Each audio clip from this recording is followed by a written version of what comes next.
tout le sport d'ici avec Brico-Pro Saint-Bonnet, si pro, si proche. Et Pulsat, images, son, multimédia ménager. Les magasins de proximité.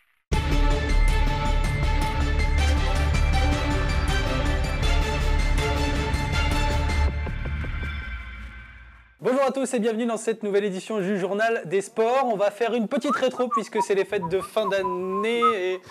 Eh bien, Irénée Rostand qui est en train de passer derrière moi avec un sapin. Irénée, vous êtes le réalisateur normalement, vous n'êtes pas derrière la caméra là? Si, mais là on rend mal, hein, c'est fini Noël, c'est terminé. Ah, c'est fini Noël déjà, mais attendez, laissez-nous en profiter un petit peu là. On prépare Pâques maintenant.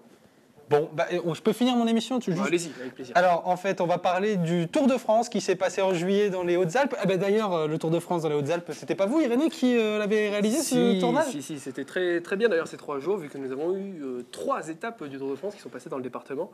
Et on a pu faire de belles images, et ça a mis en avant notre département d'ailleurs sur France Télévisions, me semble-t-il. Et tout à fait. Écoutez, je vous propose de regarder ce beau reportage de Irénée Rostand, commenté par Jean-Marc Passeron. Le Tour 2013 dans les Hautes-Alpes, cela a été 3 très belles journées. D'abord en termes d'images télévisées avec cette entrée dans le 05 via les très belles gorges de la Méouge. Des sourires aussi et presque un fou rire lorsque le peloton maillot jaune est arrêté au passage à niveau par un train près d'Aiguian dans la vallée du Buèche.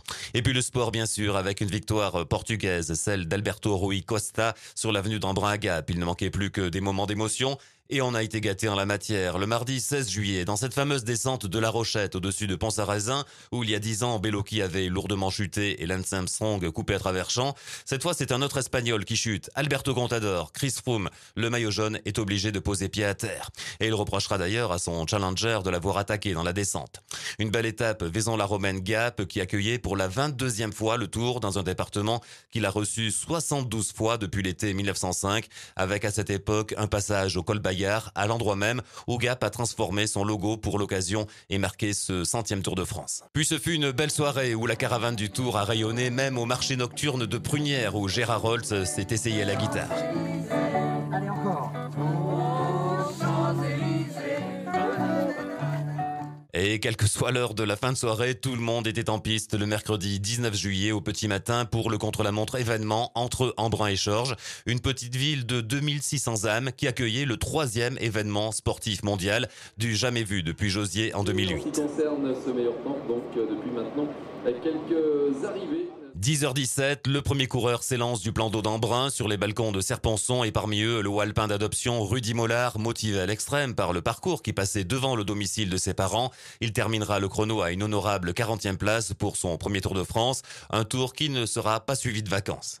Non, moi pas de congé, je renchaîne directement avec d'autres compétitions derrière, donc non, le repos c'est pas tout de suite. Une belle victoire du Britannique Christopher Froome dans ce contre-la-montre de 32 km, mais surtout un drame. La double chute de Jean-Christophe Perrault de l'équipe AG2R, une fois le matin à l'échauffement et l'après-midi pendant la course à 1,2 km seulement de l'arrivée, tour terminé pour celui qui était le premier français au grand désespoir évidemment du haut alpin Vincent Lavenu, manager de cette équipe AG2R qui en bon montagnard s'est vite remis de cette journée noire. C'est en effet regonflé à bloc qu'on l'a retrouvé le lendemain, jeudi 18 juillet, au village départ de Gap. La déception était quand même très très difficile à encaisser. Mais bon, c'est comme ça, c'est le sport, hein, on va relativiser et aujourd'hui on va repartir au combat avec, je pense, une équipe dynamique qui a envie effectivement de montrer le maillot et de pouvoir pas aller remporter une belle victoire. Le Briançonnais Vincent Lavenu, concentré sur la course, qui n'aura sûrement pas eu le temps de bavarder avec l'une des people présentes dans ce village départ, par exemple Alessandra Sublet de France 5. J'adore votre département. J'ai eu une chance exceptionnelle, c'est qu'en fait on a été déposé à Avignon et on a fait Avignon-Gap en hélicoptère. Et vous voulez que je vous dise, vous avez une région absolument magnifique. Mais je la découvre pas, je l'adore déjà. Je suis lyonnaise moi, donc je suis plus près de vous que Paris. 12h30 en ce jeudi 18 juillet, les coureurs s'élancent de Gap, direction la double ascension de l'Alpe d'Huez. Et les jours se suivent, mais ne se ressemblent pas heureusement pour l'équipe AG2R. Dans le Champsaur, à hauteur de Saint-Laurent-du-Croc, Christophe Riblon prend la bonne échappée. Et c'est avec les tripes, mais aussi un peu en hommage à J.C. Perrault, comme il l'appelle, qu'il va aller chercher la victoire en haut de l'Alpe d'Huez, les larmes de Christophe Riblon et la joie profonde du Briançonnais Vincent Lavenu.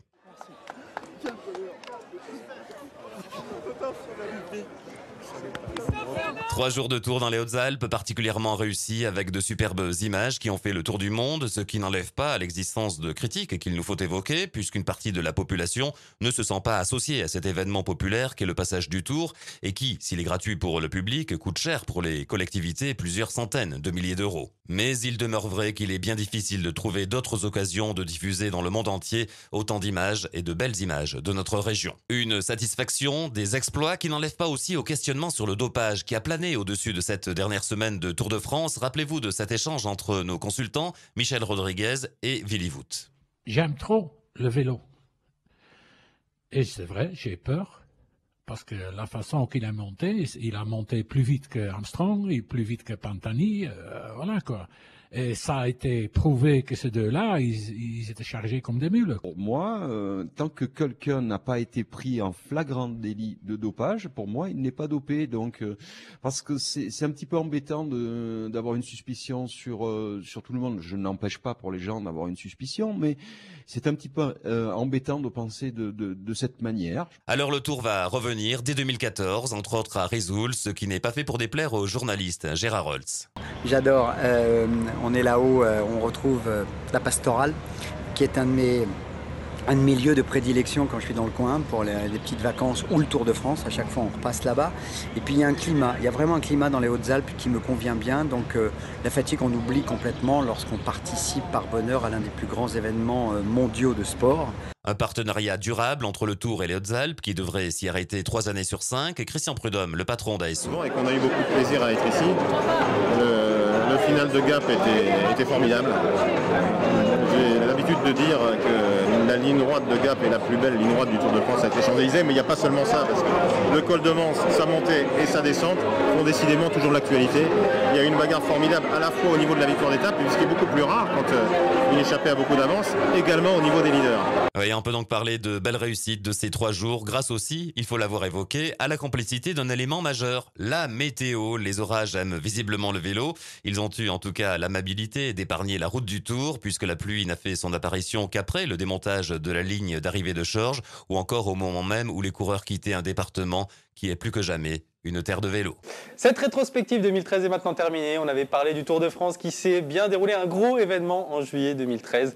Voilà, maintenant il ne reste plus qu'à... Ah, on peut... Allez, ça suffit. Non, ça c'est terminé. Retrouvez-nous pour une nouvelle année 2014 au Sport d'ici. Bonne fête. Rideau.